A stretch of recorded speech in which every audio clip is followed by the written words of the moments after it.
That would be a good interview. What's that? That would be a good interview with Lynn.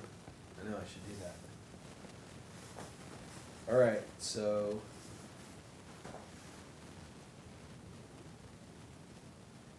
I don't know. Where do you want to start? You're the interviewer. Okay. So describe how your parents met and who your parents were. My parents, how my parents met? Well, my dad was going with my Aunt Gladys, my mother's sister. And they went down, this is during Prohibition, so they went down to Tijuana to get some drinks. My dad was in the Navy, and he was stationed in San Diego. And my parents were living in Sunnyside, which is outside of Chula Vista. And they went down there, and they'd been drinking, and on a dare, my mother married my dad. On that night? On that night, married down Tijuana. So that's where they met, that's how they got married. Did they meet that same day, or they? No. Pardon me? They had met previous to that, I guess. Well, he knew her because his sister was going with her, with my dad. So they met that way, but they hadn't been going with each other. They just knew each other. So what did Gladys think of all this? I don't really know. I don't know. Gladys was kind of the wild one in the family, and she was wild until she died. She got in an automobile accident. She was kind of the one that wanted good times all the time. How old was she when she died? I don't know. I think she was probably in her 50s.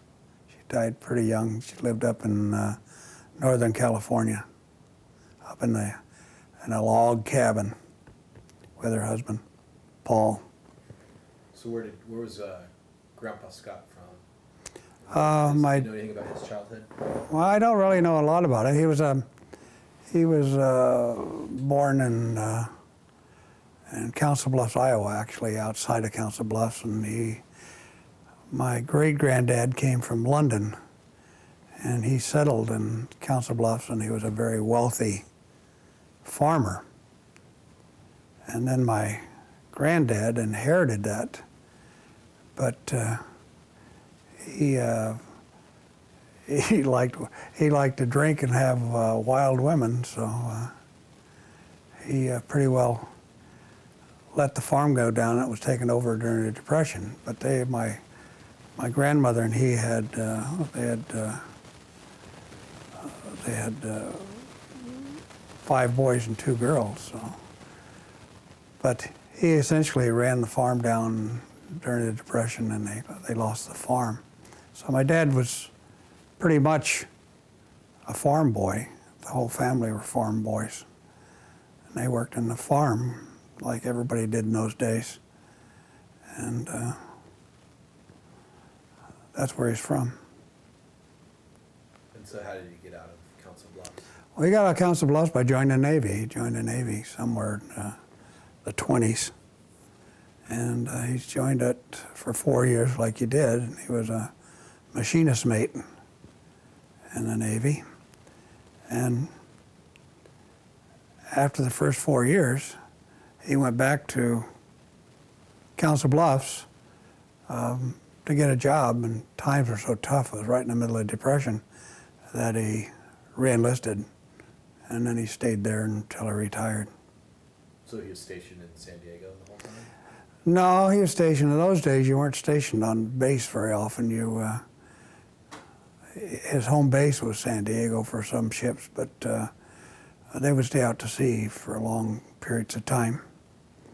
So that's what he did. But San Diego's a big base, so he came to San Diego from time to time. But after he was married, we moved around quite a bit because, as his ship's home base moved, we moved to that location. Do you know what he did on those ships? Well, my dad was a mechanic. He was a machinist mate. And then he was a diesel machinist. And he worked at what they call in the Navy the black gang, down there with the grease and the oil. from what I hear, he's pretty doggone good. And even later, after he got out of the Navy sent him to aircraft carriers because he could work with steam. He was that's what they did. The Diesels he worked with steam engines, and so he'd work on the steam catapults. They'd send him to Japan. They'd send him to the Philippines. They'd send him wherever a steam catapult needed to be fixed. So he was very mechanically inclined. He was a very good mechanic. Didn't they phase those steam ones out, didn't they? Pardon me? Were those like World War II era boats that he used? Well, he started on, when he first started, he was on a Truxton, which was a steamship. But then as they shifted over to diesel, and his career, he was pretty much at sea all the time.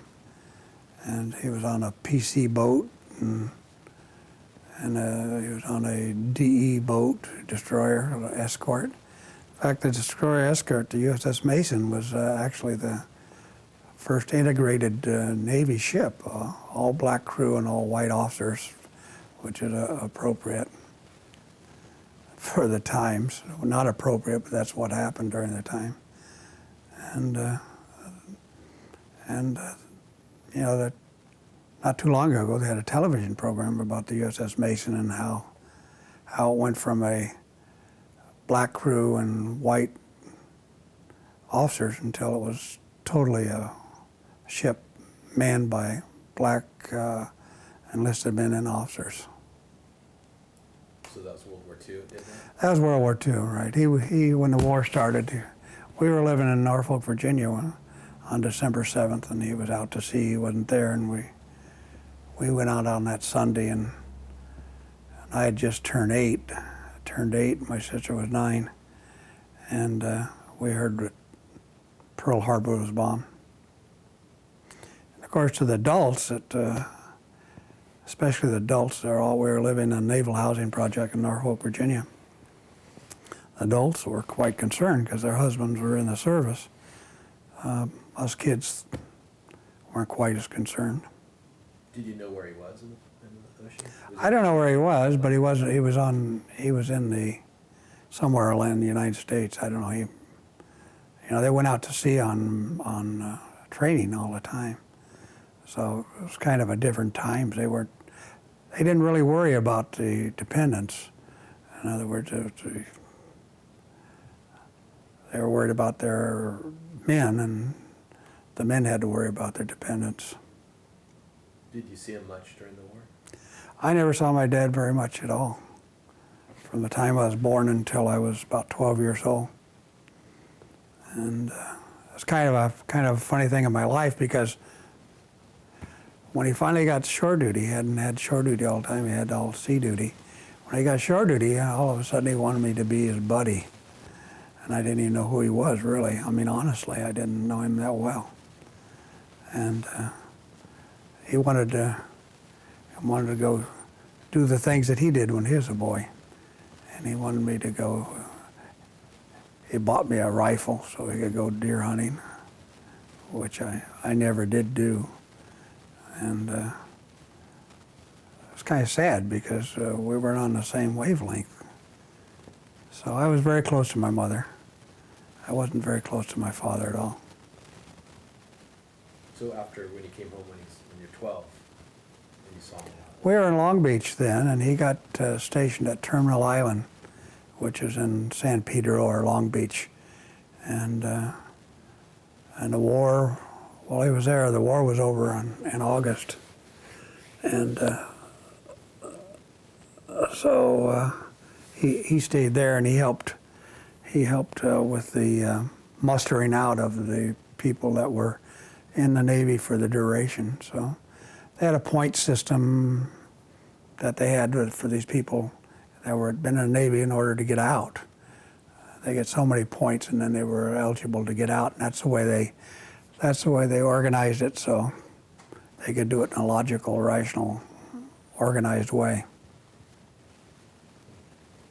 So how many, so what were the names of his siblings? Well, I have one sister, Jean, And I was born in November 1933, November 30th. She was born in April 6, 1932. And we were living in San Diego at the time. And I was born in Quintard Hospital, which today is in the middle of Interstate 5, up by the old Balboa Stadium. And I had an extremely happy childhood. I can't remember anything very traumatic. The thing I do remember is every single birthday I was sick. I had the flu or something. And I think that went on for a number of years. But in those days, there were a lot of illnesses, you know. You could get all those childhood diseases, measles and diphtheria, and so you're sick quite a bit. I can remember that every year. So who were Grandpa's siblings? Well, he had Atwood, Henry, Max.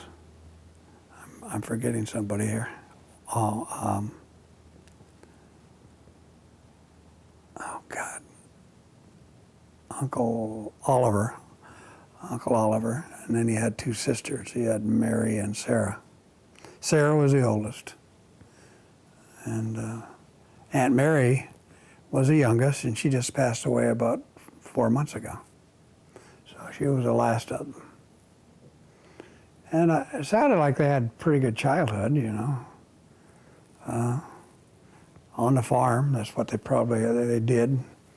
And with 5 boys, I can imagine they did a little carousing, especially with they could get hints from their father. So did his father stay married to his mother? No, he didn't. They got divorced. My grandfather, who I loved dearly, my Grandpa Scott, he was quite a womanizer. So finally, my grandmother left him, and she worked for the post office in Council Bluffs. And then he married another woman named Alice, who I called Grandma Alice. And we'd go down. He lived, when I knew him, he was working as a park maintenance fellow down there. He had one park that he maintained, and I'd go down there with him when I would go back to Iowa, and I'd go back there. And he called me Chicken. That was what he called me. He never called me. My name then was Sonny, because I had the same name as my dad, except our middle names were different, so I was called Sonny. But my grandpa called me Chicken, and because I liked to eat fried chicken so much. So how about Grandma's family? Well, I had my grandpa Ledbetter. His name was Roy, and he lived out in California. He lived out Sunnyside, Bonita, and he was an alcoholic. And I never knew him very well. He committed suicide when I was about 3 or 4. He got drunk and took a shotgun and shot himself. How old was he when he did that? I don't know. I would imagine he was in his 50s, but I have no idea. That's Grandma's dad? Yeah, that's your Grandma Scott's dad. Did she have siblings? Yeah, she had Gladys and God, I got to write these things down. Adley. From Houston? Yeah. Archie. Archie was her, and then she had she had the one that died from tuberculosis. Can't think of his name right now. Which one got bit by a rat? Well, that was when a child. I don't remember his name, but they were living out in Sunnyside at the time, and they bit him on the toe, and then he died from infection. And that was Grandma's brother? Brother, yeah, but he was an infant. So how did Grandma get to San Diego? Milton's the other one's name. How did they get to San Diego? Well, they came from San Saba, Texas, and it was really the grapes of wrath. They got on some. During the time when they had the Dust Bowl and the Depression, they got, in the 20s, they got in a car and drove out to California, California IA. And they went to San Diego? I went down to Sunnyside down there, yeah. What'd they do there? Well, my granddad and my uncle, they were, my granddad worked for the county, and he put all the roads in that you saw around Bonita. Almost all those roads there were put in by my grandfather.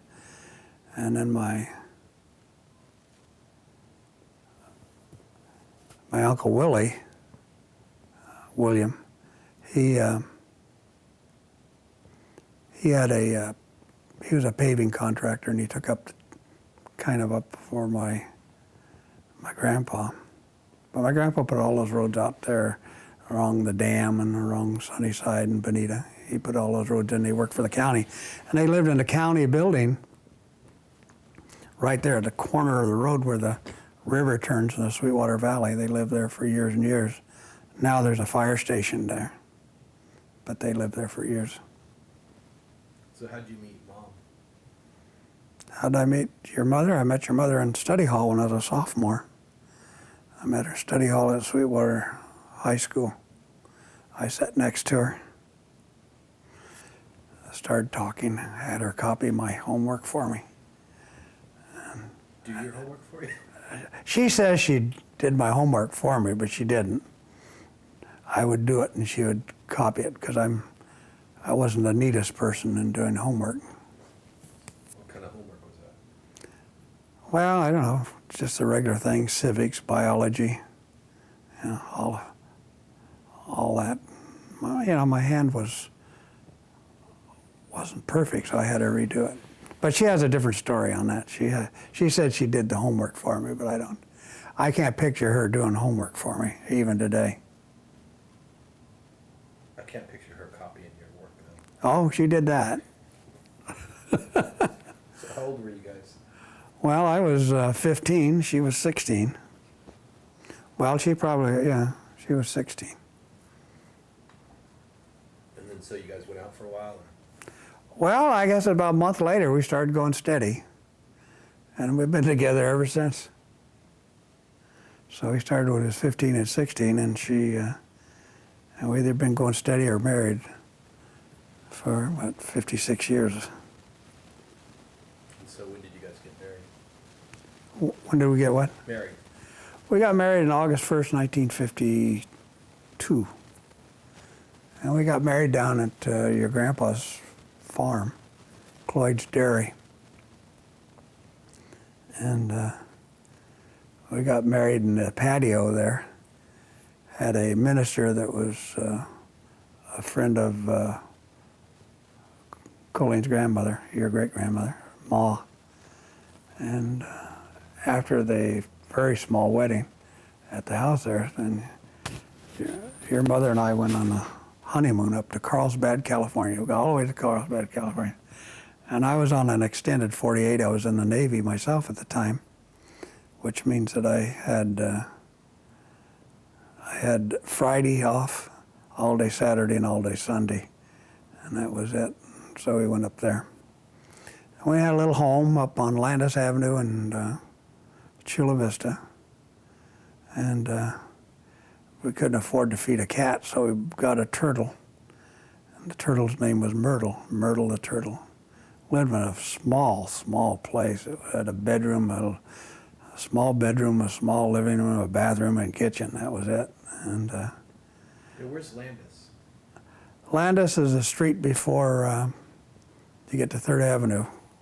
You go east to 3rd Avenue, it's off of East Street. Okay. So you got married at the dairy on whatever, what's that, D Street or whatever? It was Highland Avenue. Is that the one across the street from General Roca Park? Well, yeah, that's where the dairy was. Is that where you got married? No, we got married in the patio of your grandfather's farm. It was in the patio So there. where is that? Well, it was, right now it was, I guess it's where the shopping center's there now. But what street is it? So It's Highland Avenue. It was 3460 Highland Avenue. It was right in the middle of the valley. As you go down National City and up, it's right in the middle. Okay, you know, when I was a kid. But nobody's there now. It's all commercial. When I was a kid, the dairy down there. Yeah. Was that it? That was it. That's it. Okay. Yeah. And so you guys lived there for a while, didn't you? Well, after we got married, and then I went overseas, and so your mother went back to live with her folks. So she lived there the whole time I was overseas. It was about a year and 9 months, something like that. She was living with her folks. But you know, we had absolutely nothing. I mean, here we were 18 and 19 years old, and didn't have a car, didn't have any money. So every day I was stationed at Imperial Beach. I was going to communication technician school down there. So every day I hitchhiked down to Imperial Beach, and every night I hitchhiked back, and I probably got there as fast as anyway. I mean, it was a different world then. I hitchhiked every day. Every morning, every night, I hitchhiked to work. And then when I went overseas, and your mother moved back, as I said, to the dairy. So why'd you join the military? Well, you know, when I got out of school, you had about a year. When you're 19, they're pretty well drafting you. They had a draft then. You'd probably be drafted. And So what year is this? this would be, let's see, the 51 and 52 during the Korean War. Do you know if they ever stopped the draft, or was it just continuation of World War II draft? No, they never did stop the draft. It went straight through. They didn't call people up, but they had the draft. And then I had an inclination, you know, I'd worked down at Rohr Aircraft when I was 17. I went down there and worked. In Chula Vista? In Chula Vista at the foot of H Street. And two things happened there. I mean, you know, when you put things, I was putting pulleys together, and I'd take these pulleys and I'd have to drill holes, and then after I drilled holes, I had to take and put them together one at a time, and everything I did came in, they had a contract for 24. So everything I did 24 times. And that's the first time I'd worked with people that, you know, were satisfied. Well, I didn't have any idea whether somebody was satisfied or not satisfied, but it was absolutely boring. And it was from that experience that I decided I wanted to go to college. And so I said, well, I'm going to get drafted if I wait till I'm 19. And I don't know where I'd go, probably the Army. My dad had been in the Navy, so I said, well, I'll just join. So I was 17 when I joined, and they had what they called a kiddie cruise, which meant that if you joined before you were 18, you only had to serve till you're 21. So I joined in November 7th. I got in, and then November 30th I turned 18. So how long would you normally have to go if you 4 years is a normal thing, and so I didn't have to do that. I had to get the permission of my mother and father, but did they care? no, my dad had been in the Navy. Oh, I think he liked it a lot that you know, his son was following his footsteps, and but I don't think I did that. But so I joined the Navy on November 7th, 1951. I'd been out of high school since the middle of June, and so. Did you pick radio school, or did they send you there?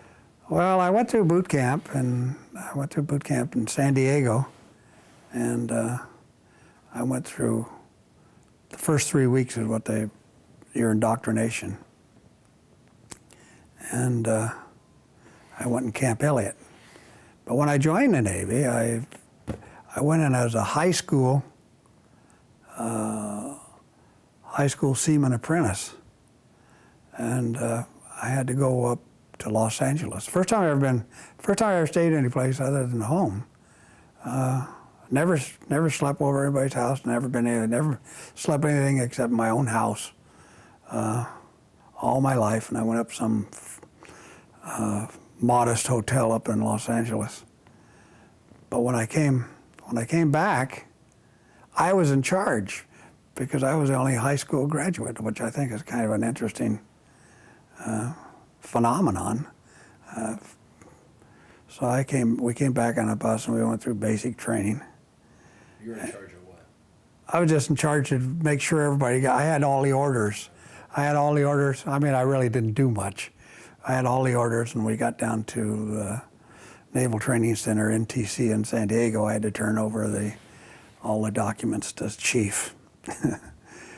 So when we went through to get our clothing, everything was really, I mean, you talk about anxiety. There's nothing like going through the service to get boot camp, to get anxiety going. And everything's different, and they keep you busy. But the first thing I did is we issued clothes. They measured us. They gave us a physical, and they gave us a haircut, and they checked us out, and then they issued our clothes. And when they issued our clothes, you had to stencil everything, so you'd know what was yours. I stenciled my name on the outside of my hat. And this chief, Steiger was his name, Chief Steiger. I hope he's resting in peace because I still don't like him very well. And he took this hat and beat the hell out of it over my head, really beat me. I mean, imagine a 17-year-old kid being beat by somebody over the head and yelling at the whole time, "Hey, we found him. We found the dumbest guy in the company." We were in a company by this time. And but they always had, they had good chief, bad chief. He was a chief. And so, I mean, I was mortified. I just, my dad was horrible about his temper and yelling, but I'd never seen anything like this before. Well, then this kindly old chief came up behind you and said, "Well, I'm Scott, they call you by your last name." He said, "I think I can take that." He says, "We can rip that out and put it inside out and it'll be okay." He said, "Don't worry about it." He says, "You'll do all right." So I got that good chief, bad chief concept right away. But it was kind of funny.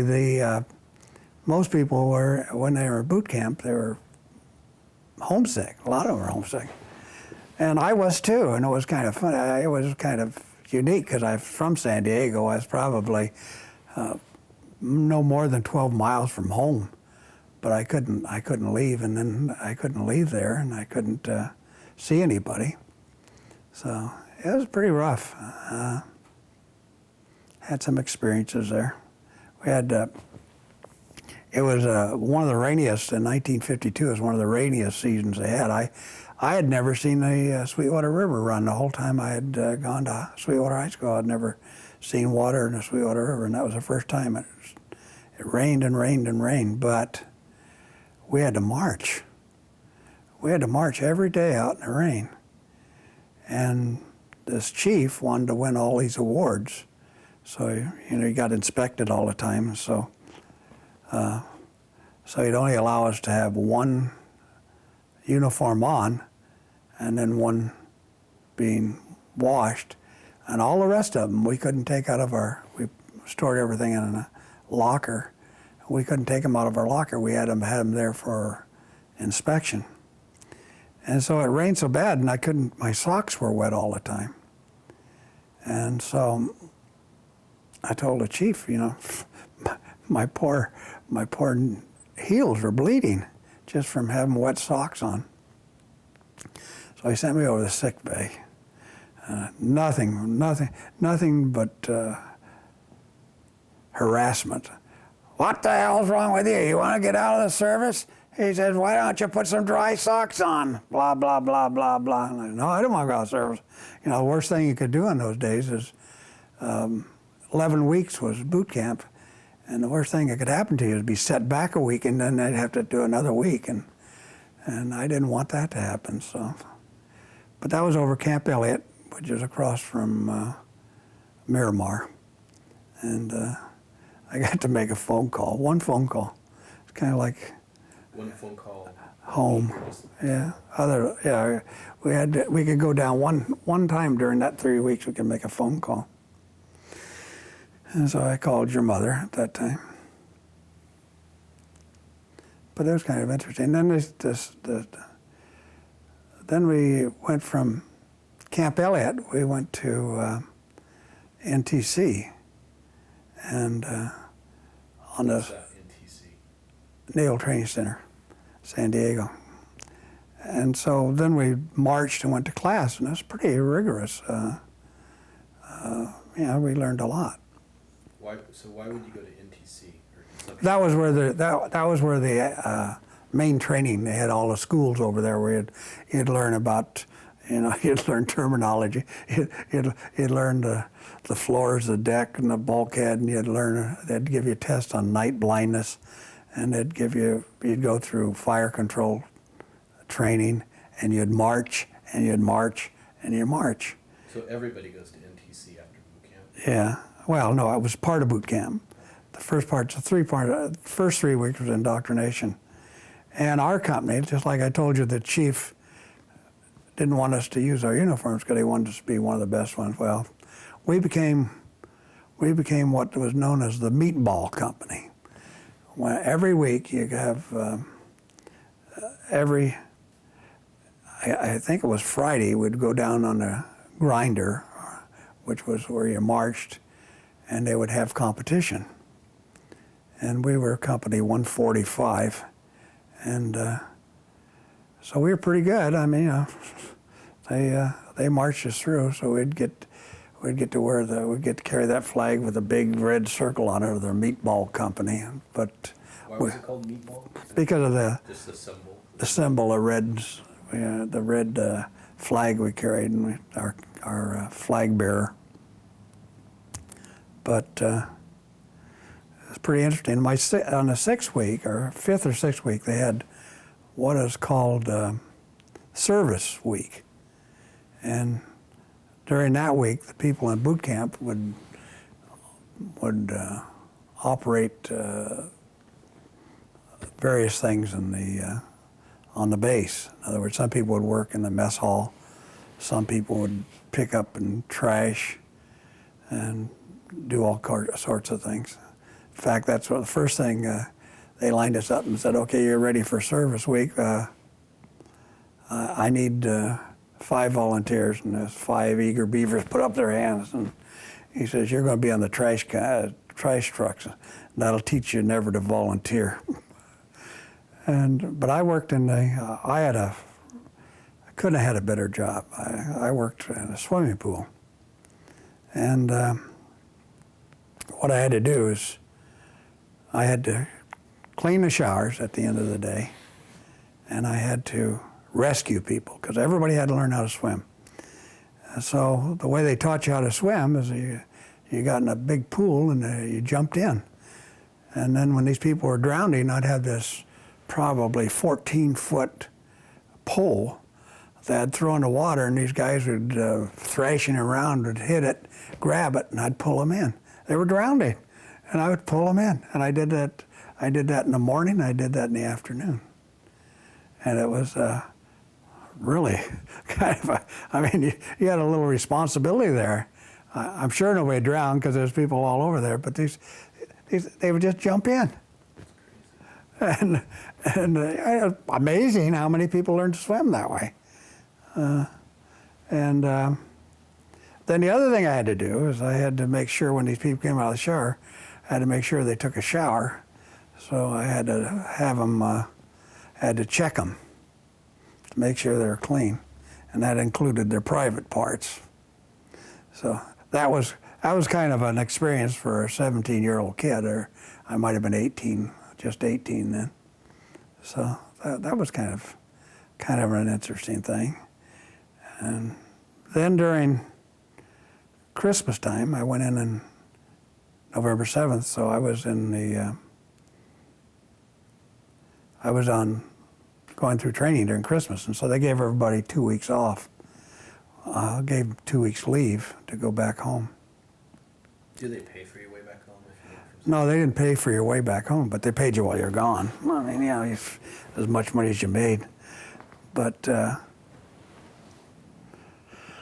I didn't want to go home. I mean, I was there, and at that time, when we got to that place, we could get one day of the weekend off. We could, one Saturday or Sunday, we got to have liberty and go out. So I'd go home at least once a week. So why didn't you want to go home? Well, I didn't want to go home because I wanted to save that leave. Yeah, because it counted off. You got 30 days a year, and I want, you know, as long as I was going home all the time, I didn't see any sense in.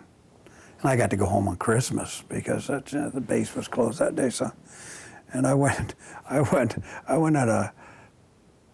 They didn't have very many people that didn't go home, so they put me in a barracks for either a week or 2 week period, in a Section 8 group. Section 8 group is people that have mental problems. They're mostly bedwetters, but who are there waiting to be discharged, and that was an experience. There were some people that weren't all there, but I got to go home every day during that time.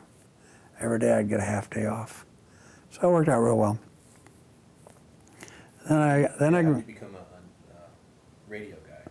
Well, I graduated. Well, they gave tests. They gave tests, and they gave what they call general GTC, a general something. And so I took the test, and then the chief came up to me and said, he says, "Scott, you got the highest test of anybody in this company."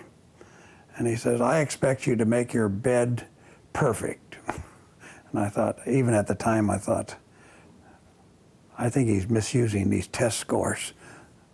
But so then I could, when I went into determine what I was going to do, what job I was going to do, I had my choice to do any job I wanted. Any job I wanted.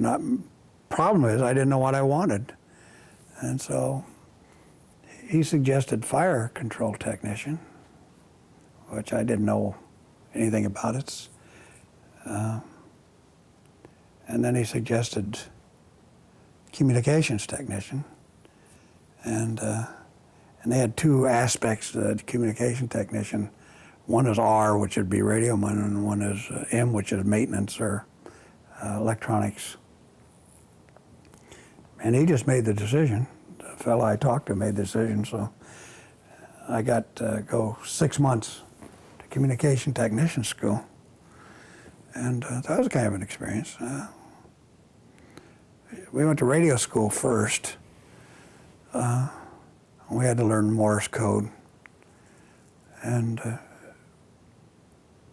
learning Morse code, you either do it or you don't. I mean, it's just like you either can pick it up or you can't pick it up. And we had people flunk out just because they couldn't copy code.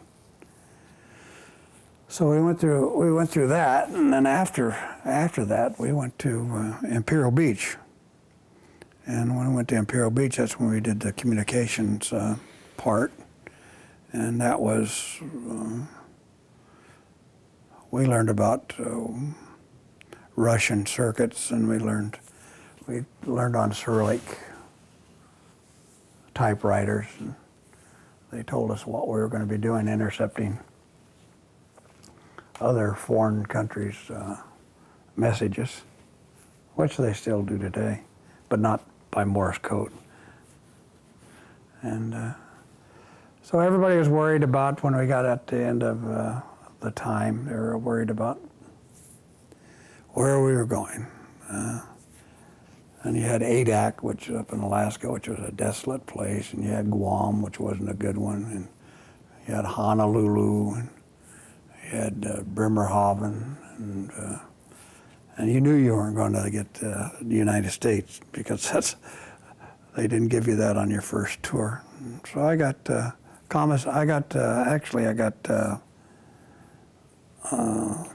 Japan, And so I had quite an adventure going over there. It's I was sent from Imperial Beach. I went up to Treasure Island in San Francisco, and I was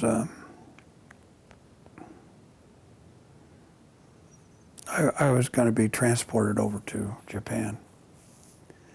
And before I did that, let me go back. Before I did that, before I went into school, I was stationed back at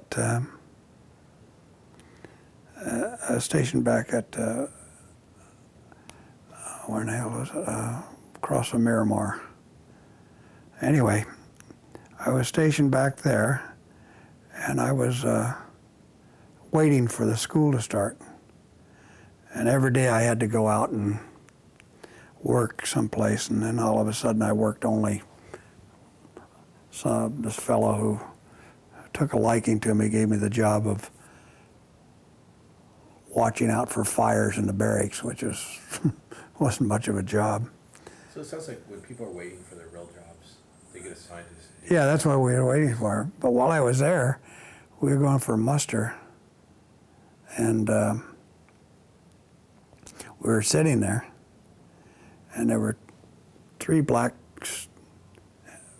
sailors on my side, and then there were some other people on the other side, and I was sitting, we was reading, might have been reading comic books, I don't know.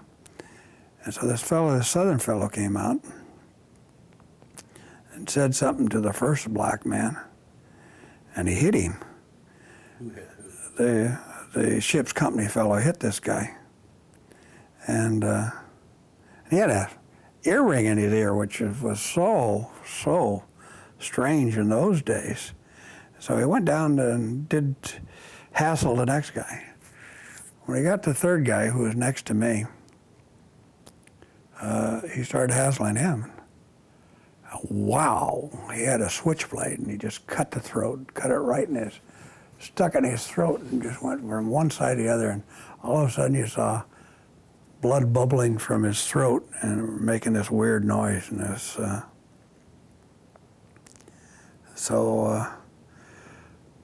I was held up a bit because I was a witness, so they had a special court-martial, and I had to testify in it. So did the guy die? No, and he didn't die. So I sat in, so I was, all of a sudden I was stopped. So I was going to be in this OG unit until the trial. And so What's OG mean?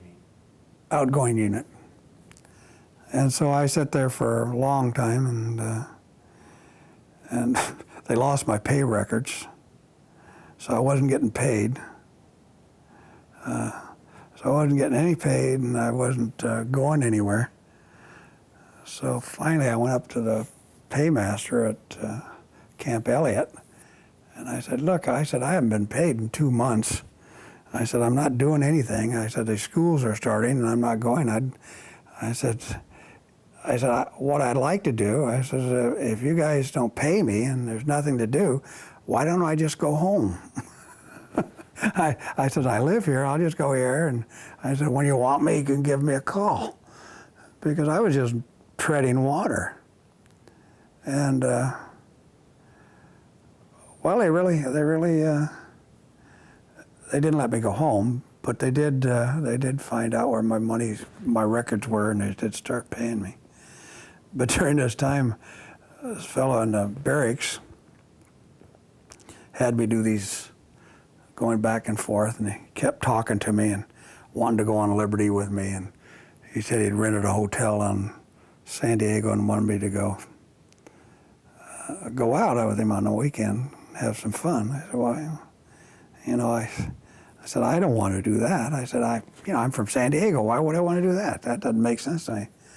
Well, I didn't realize this guy was gay, and he liked this young man who was me, and I didn't know anything about that. So after I finally turned him down, my gosh, I was breaking rocks for the Admiral. I was in the cold storage. I lost that cushy job. I could have, would have kind of liked it back. But finally I went over to the radio school and I went there, and then we were heading back, get back to Treasure Island. And so I was up there and I was ready to go out. And they had a program that if you gave blood, that you could get, extended 48, where you get off Friday to Monday morning. So I got off. I took that and I flew home. I think it was the first time I ever flown in an airplane. So where were you? I was in Treasure Island, San Francisco, and I flew home to San Diego on a DC-3. And so I wasn't supposed to get back till 7 o'clock. And they mustered us all at 6. They took attendance at 6 o'clock. So I came back and got back at 7 o'clock. And so I hear this announcement in the barracks and told they called my name to go out there. And so they told them, all this group that they called out there had missed muster. So I told them, well, I said, I didn't miss muster. I didn't have to go at 7 o'clock. So they told me they made a mistake, but I still had to work all night in the galley. And I told them, bullshit, I wasn't going to do that. They were wrong, I wasn't. So when it came time about 4 o'clock to report to the galley, I didn't go. So I was in the barracks and heard this ward officer, which is a rank between chief and ensign. Who in the hell is this sailor who thinks he's running the Navy? And so they sent me over there, and so I broke eggs all night long, just eggs into a pan. And everybody's come around to me and told me what a rotten deal I got. But so I'd worked all day around TI, doing things, sweeping and cleaning up during the day. And then at 4 o'clock, I had to go work all night in the mess hall, part of it on the mess line. And then when I got back, it was time to get onto the ship. So I didn't get much sleep there. So I went on the ship. The ship I went on was USS Pickaway, APA 222. And that began the biggest adventure of my life. No doubt about it. This was one of the last convoys that they ever had. We went in a convoy from San Francisco to Tokyo Bay to Yokosuka. Why were they in a convoy? Well, I don't know why. That was during war, but I don't know why we was in a convoy. They didn't have any submarines or anything, but we did go in a convoy. And so we get out. It took 17 days to go from San Francisco to Yokosuka. But about 5 or 6 days out, we hit a typhoon. And troop ships, there were eight high, bunks, 8 high. So I was in about the second level, third level. You mean in a room they had bunks 8 high? Yeah, a bit like in here, like in this room, they just have them 8 high. Just like cords of wood, we were packed up. Yeah, we were assigned a bunk. And it was pretty nice. We would go by, and it was a little rough when you got out to San Francisco, but after that was pretty nice. And then we had this typhoon. And first it would go up, and it would go down, and up and down. And then pretty soon it got so bad, they had to batten the hatches. They had to put all the hatches closed, and we had to go underneath. Well, while it was still good, I would go up in the Radio Shack. And they would copy Fox, which is messages that are sent out and you don't have to answer, and so you copy it. It comes out on a scheduled time, and you just sit there and do it. And of course, the people that were on the ship, they were learning by experience, and I'd gone through school, so I could copy code quite well. So I copied Fox up there, and they really liked that. And I did that until we got bad weather, and then the first day out, they called me in and told me I was going to cook for the Chiefs. And it got so bad the next day, one chief and myself were the only ones that were able to come down and eat. So I cooked the chief eggs and potatoes and toast, and then he asked me to come over and play AC/DC with him since we were the only ones that weren't sick. But it got bad. It really got bad. We were tossed all over the place, and we'd go way up in the air, and then we'd go like you're surfing. We'd go right down, and then we'd go into the water, and the water would just cover the whole ship. And then when it would go down, the screw would come out of the water and shake. So we went to mess hall. We went to mess hall during that thing, and you had to, you couldn't go. You'd start going up, and you couldn't go up the ladder. And if you went down, you went down real fast. But I went in there, and we were at mess hall. And I went in the line, and I looked over here, and somebody had fallen down and put their tray. The tray was all over the steel deck. And so that tray started just moving everywhere. And then pretty soon it started hitting people, and they were bleeding. And then other people would fall down, and then the food got down more. So pretty soon these trays were just like projectiles going everywhere. People were all over getting hit by them, blood all over the place. Luckily, I didn't go in. I was just going in. I just got to observe it. And people were sliding back and forth, couldn't get up. It was the doggonest thing you ever saw. And they would go from side to side. The ship would go up this way, they'd all slide down this way. And the trays, then they go up this way, and it's all slide down there. In the meantime, these metal trays we had were hitting everybody on the head and all over the place. And it was just, you couldn't believe. It was just a massacre. And It's not that funny, but kind of funny. huh? It sounds funny, but Well, it was kind of funny. I mean, people try to stand up, they slip down, then they get hit in the head.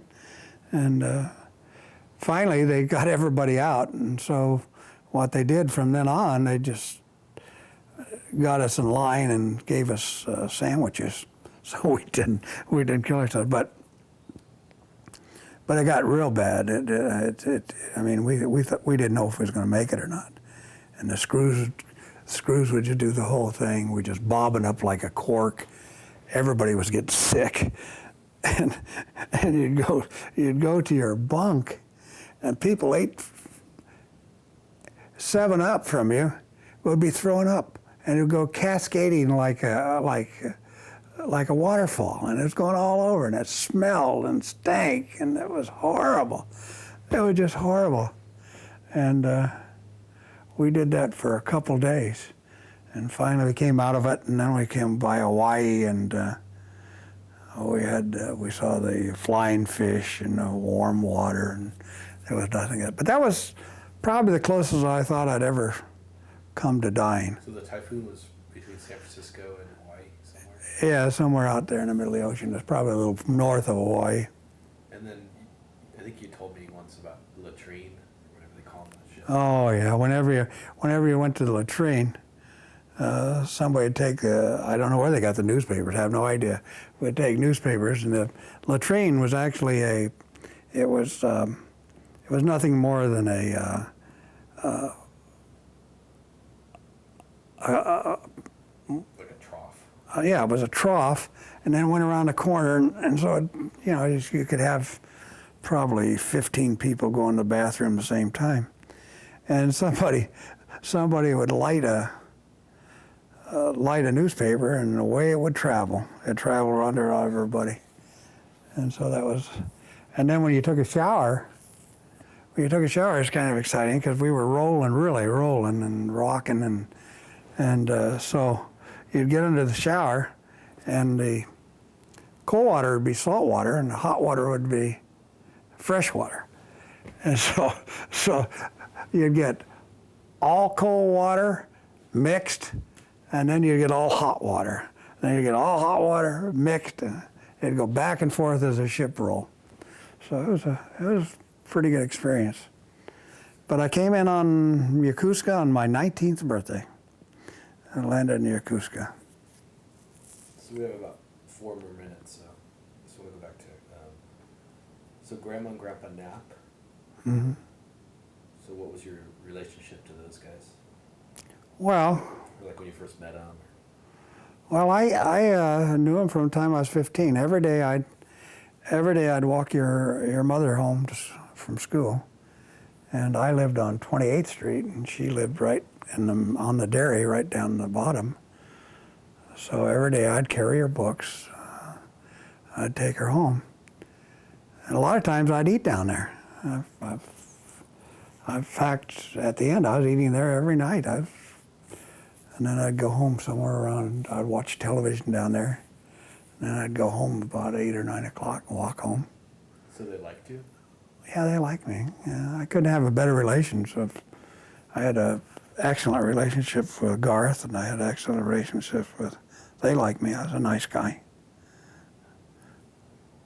And then you got a job with them after that? Well, that came later. But yeah, when Ev died, she put on her tombstone, "Thanks, Colleen, Frank, and Keith." Did she really? Uh-huh. And she really considered me her son. So no, they liked me a lot. And I liked them a lot. You know, I couldn't have a better relationship with them. And I used to go everywhere with their family. We used to go I used to go, and even vacations. Her mother and I and Keith would go on vacations. Whenever they would go on vacation, they'd take me to be a friend of Keith and a friend of Colleen's. So I was kind of had a second family. And did Grandma and Grandpa Scott like them? Oh yeah, yeah. Did they socialize much? Or? Well, not really. They only socialized because we were going together. But yeah, we didn't intermix. Colleen used to come to our family things too, so we'd have New Year's at our house and Christmas. Is that right? One way or the other. We had Christmas at one and Christmas Eve at the other. But no, had an excellent relationship with both Ev and Garth. Your grandpa was Knapp was really a nice guy. So was your grandmother. They're just nice people. So just quickly, so when you got out of the service, how did you get the job at the dairy? Or did it come later? What's the... Well, when I got out of the service, I went back and I worked for Roar. And I got a raise. I left. I was getting $1, and they gave me $1.10. And I worked there for a while. And then they were running their cash and carry, so he asked me if I wanted a job at the cash and carry. Garth did. So they paid good wages at the cash and carry, and it was a job I could do part-time. So I went to school. I did that. Were you managing at the time, or you just... No, I just worked there and waited on the cars. I worked 21, 22 hours a week while I went to college. Was Karen born yet? Karen was born, yeah, at college. Karen was born when I was going to college. Karen was born.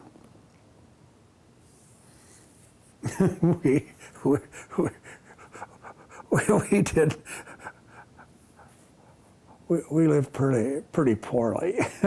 we didn't have much. But it's like when I was growing up. We didn't have anything. We didn't have a car. We didn't have any, for Christmas. I got two presents. I got one which is practical, some kind of clothes, pants, shoes, something like that. Then I got a toy, and that's all I got. But, you know, that was my expectation, so it didn't bother me at all. And the people around us weren't well off either. But we're all in the same boat, and we didn't even think about it. You know, we just had a great time as a child. And I played sports and had a lot of friends, and it was just a great life.